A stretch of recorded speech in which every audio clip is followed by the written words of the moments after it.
Bem-vindo, alunos, ao meu canal O Mundo dos Estudantes. A aula de hoje será sobre diverticulite. A diverticulite, ela é uma inflamação caracterizada principalmente por bolsas e quistos pequenos e salientes da parede interna do intestino, chamado de divertículos, que ficam inflamados ou infectados. Essas saliências gastrointestinais, elas vão reter pequenas quantidades de fezes que vão causar essa inflamação, podendo apresentar abscesso ou uma perfuração.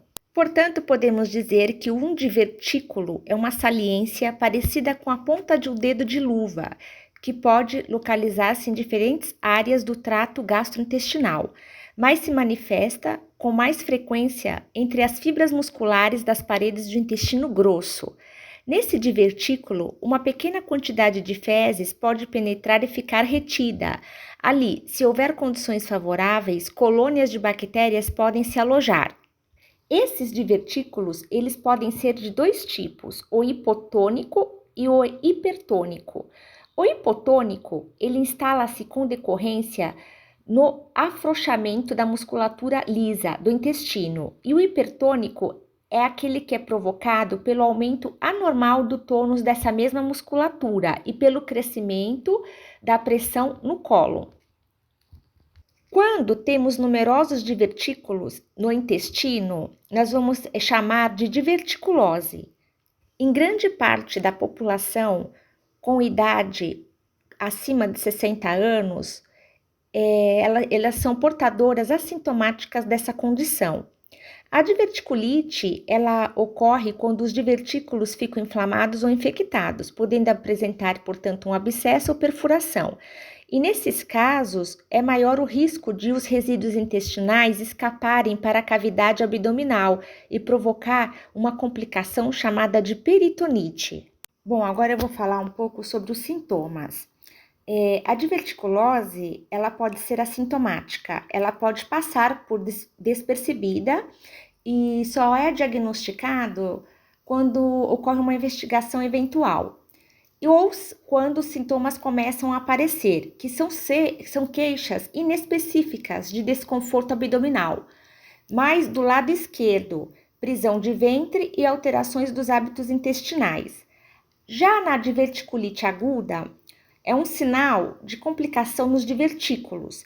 Dependendo da gravidade do quadro, os sintomas mais importantes que vão aparecer são dor abaixo do umbigo, que se desloca para o quadrante inferior esquerdo do abdômen, aparece prisão de ventre, que é a constipação, o paciente pode ter diarreia, aparecimento de sangue nas fezes, pode também apresentar uma certa dificuldade para urinar, pode ter o sintoma também de febre, náuseas e vômitos, aparecimento de fístulas e sangramentos. Uma coisa que é importante a gente saber também é que os divertículos, eles podem ser formados em qualquer parte do trato digestivo, como por exemplo esôfago, estômago, intestino delgado.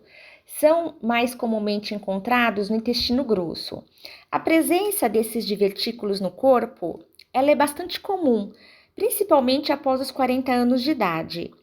E a presença desses divertículos no trato digestivo, a gente sabe que é chamada de diverticulose.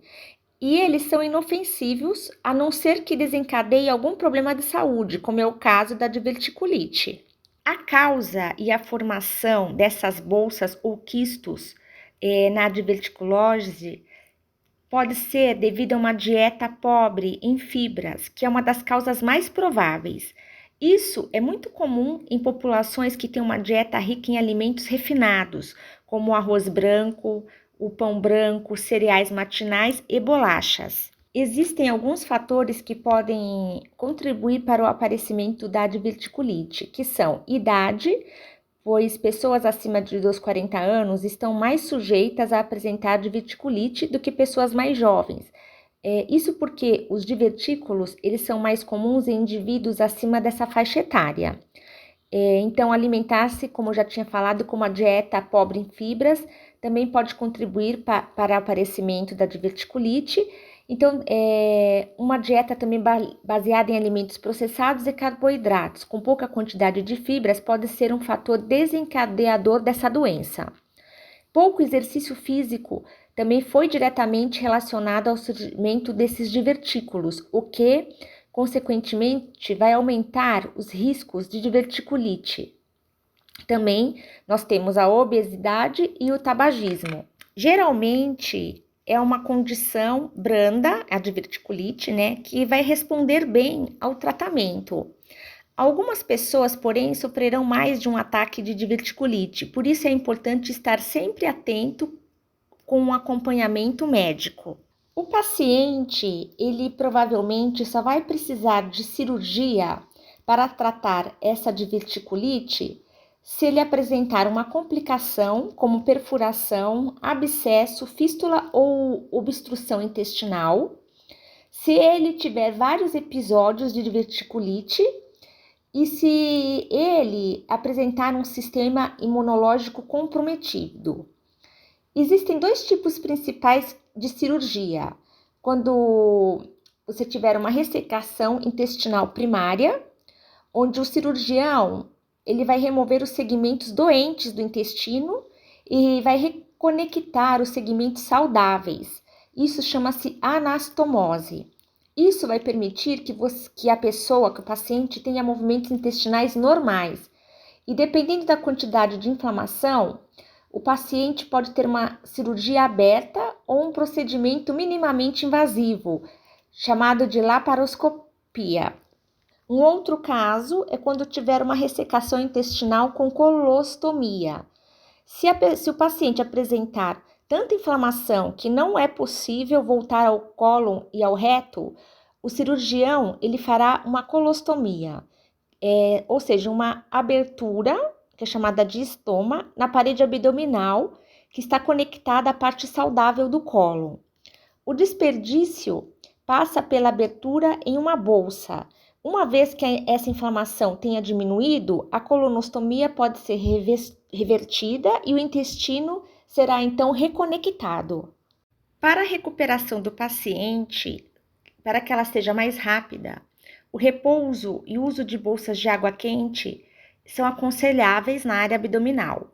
Tomar analgésicos devidamente prescritos pelos médicos e beber somente líquidos por um dia ou dois e lentamente voltar a tomar outros líquidos espessos antes de se alimentar propriamente. Quando o paciente estiver melhor, o médico ele vai sugerir que ele adicione mais fibras à sua alimentação, à sua dieta, né? E evite determinados alimentos. Então, isso deve ser seguido. Comer mais fibras poderá ajudar a evitar essas crises futuras de diverticulite, né? E se o paciente tiver inchaço ou gases, ele deve reduzir a quantidade de fibras ingeridas por alguns dias. Uma vez, quando esses divertículos estão formados, você terá esses quistos, né, pelo resto da vida.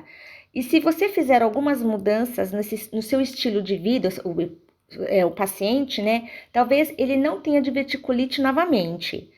Alguns alimentos podem piorar os sintomas. Então, o paciente deve evitar feijões e ervilhas, grãos não refinados, coco, milho ou pipoca, frutas secas, cascas de legumes e frutas, tomates, morangos, picles e pepinos. Deve procurar evitar beber muito café, chá ou bebidas alcoólicas, porque podem piorar a constipação. Consultar sempre o médico quando houver a ingestão de nozes ou sementes.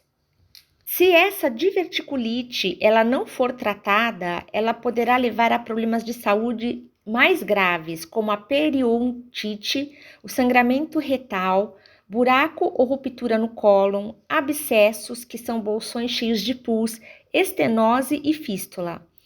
Não há relação direta entre a diverticulite e o câncer de cólon e reto, mas sabemos que a diverticulose torna o diagnóstico desse tipo de câncer mais difícil.